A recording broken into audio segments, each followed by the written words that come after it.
આતંકવાદને મળશે જડબાતોડ જવાબ। કાર્યવાહી માટે પ્રધાનમંત્રી મોદીએ સેનાને આપી ખુલ્લી છૂટ। હાઈ લેવલ બેઠકમાં બોલ્યા, સમય અને ટાર્ગેટ સેના કરે નક્કી।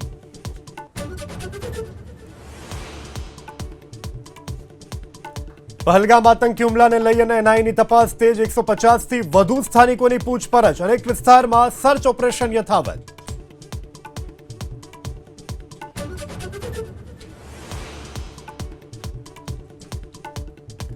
पहलगाम आतंकी हुमला बाद जम्मू काश्मीरना 48 स्थल प्रवासीओनी माटे कराया बंद। सुरक्षा ने ध्याने राखी जम्मू काश्मीर सरकारनो निर्णय।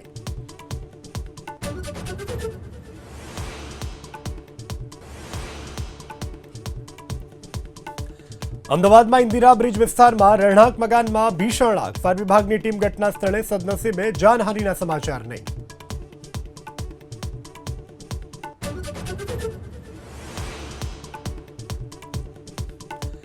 વિસાવદરની પેટા ચૂંટણીમાં ત્રિપાખિયા જંગથી નુકસાન થવાના આમ આદમી પાર્ટીના ધારાસભ્ય ચૈતર વસાવાના સંકેત।